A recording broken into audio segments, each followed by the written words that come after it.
Question number 14. Miss Meenakshi had purchased shares in a company on 1 March 2004 for 21,800 rupees का, ये cost of purchase हो गया. And on 1 March 2021 for ₹22,300. तो इन्होंने दो बार शेयर खरीदा, एक बार खरीदा 2004 में और एक बार 2021 में. She sold the shares of 1 March 2021 for 80,000 on 1 जनवरी 2022. तो यहाँ पे इन्होंने ये जो 1 मार्च को ख़रीदी थी 2021 में, उसको बेचा है इन्होंने. इसका कोई भी नहीं दिया हुआ है कि सेल कब किया, तो इसको नहीं लेंगे हम. She also sold her jewellery for 6 lakh on the same day. यानी कि 1 जनवरी 2022 को उन्होंने 6 लाख रुपए की ज्वेलरी भी बेची, जिसको उन्होंने परचेज़ किया था 1,83,000 रुपीज़ का 1 अगस्त 2006 में. यानी कि ये तो लॉन्ग टर्म कैपिटल एसेट दिख रहा है, लेकिन यहाँ जो ये शेयर्स वाला था ये 2021 में ख़रीद के 22 में ही बेच दिया है जनवरी में, तो 1 साल भी नहीं पूरे हुए, तो ये शॉर्ट टर्म कैपिटल गेन. तो यहाँ एक बार शॉर्ट टर्म कैपिटल गेन निकालेंगे, एक बार लॉन्ग टर्म कैपिटल गेन. उसके बाद she invested the full consideration from the sale of all these assets in the acquisition of a new residential house on the same day. तो जितना भी इन सारे asset से बेच के इनके पास पैसा आया है, उससे इन्होंने नया रेजिडेंशियल हाउस खरीद लिया. ठीक है, तो लॉन्ग टर्म कैपिटल एसेट, इसके बारे में हमने पढ़ा है कि लॉन्ग टर्म कैपिटल एसेट बेच के और लॉन्ग टर्म कैपिटल एसेट बेच के अगर हम कोई भी नया घर लेते हैं तो फिर सेक्शन 54 में एग्जेम्पशन मिलता है. Compute taxable capital gains of miss Meenakshi for assessment year 22-23 assuming that she didn't own any residential house on the date of sale of shares and jewellery. Cost inflation index दिया हुआ है, 2003-4 का है 109, 6-7 का है 122 और 21-22 का है 317. सॉल्यूशन देखते हैं. तो इसमें दो एसेट की बात हो रही है, एक शेयर्स की और एक ज्वेलरी की. तो पहले शेयर्स का देख लेते हैं. तो शेयर्स का जो उन्होंने 2021 में ख़रीदा था उसको उन्होंने सोल्ड किया, तो हम बस वही लेंगे. तो सेल्स वैल्यू हो गई उसकी 80,000 रुपीज़. सेल्स वैल्यू हो गई 80,000 रुपीज़. और क्योंकि इसको 1 साल से पहले ही बेच रहे हैं तो ये शॉर्ट टर्म कैपिटल एसेट हो गया. और शॉर्ट टर्म कैपिटल एसेट कभी भी होता है तो उसमें हम कॉस्ट ऑफ इंडेक्सिंग नहीं निकालते हैं, तो इसको हम सीधे कॉस्ट ऑफ परचेज में लेस कर देंगे. Cost of purchase. तो इन्होंने परचेज कितने का किया था? परचेज किया था इन्होंने 22,300 का. 22,300 रुपीज़ का इन्होंने परचेज़ किया था.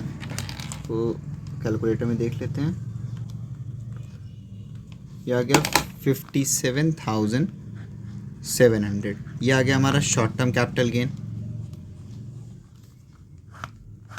उसके बाद अब हम ज्वेलरी का देख लेते हैं.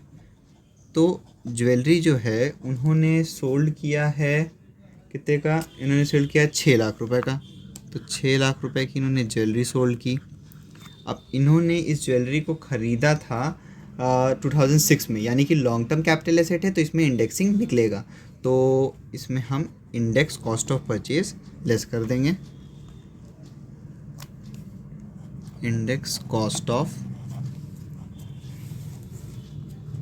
परचेज. तो कॉस्ट ऑफ एसेट कितना था जब इसको परचेज किए थे? तो कॉस्ट था 1,83,000 rupees into sales year index 317 होगा.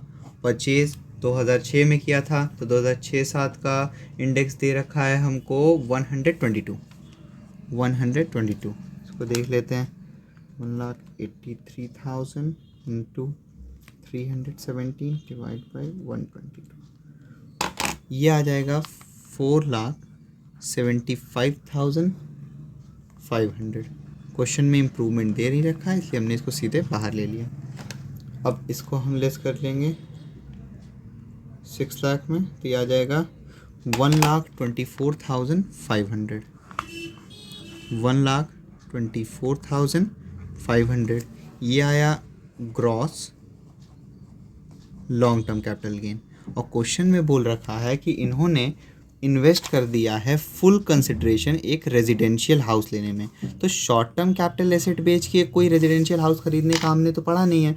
हमने पढ़ा है कि लॉन्ग टर्म कैपिटल एसेट बेच के हम अगर एक रेजिडेंशियल हाउस लेते हैं तो सेक्शन 54F में हमको एग्जेम्पशन मिलेगा।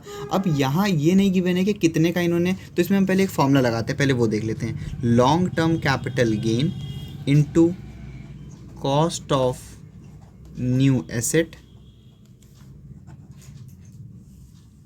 अपॉन नेट सेल्स, यही लगाते हैं फॉर्मूला। अब क्वेश्चन में ये नहीं बोल रखा है कि नए एसेट का कॉस्ट, बस बोला है कि जितना भी उनको सेल से पैसा आया था उन्होंने पूरा का पूरा इन्वेस्ट कर दिया।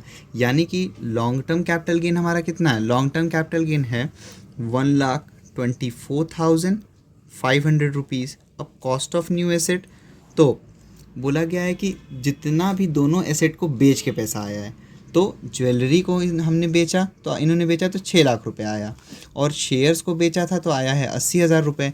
तो कॉस्ट हो गई नई एसेट की 6,80,000 रुपीज़, और नेट सेल्स भी उतना ही होगा क्योंकि सेल्स यहाँ पे 6 लाख है और यहाँ 80,000 है, तो एक्सपेंसेस दे नहीं रखा है, तो यही हमारा नेट सेल्स हो गया। तो दोनों को ऐड कर देंगे 6,80,000 रुपीज़। अब ये अपना कैंसिल हो जाएगा। उसके बाद यहाँ पे आ गया 1,24,500 रुपीज़, तो इसको हम सब्ट्रैक्ट कर देंगे, तो आ गया हमारा लॉन्ग टर्म कैपिटल गेन आ गया नील।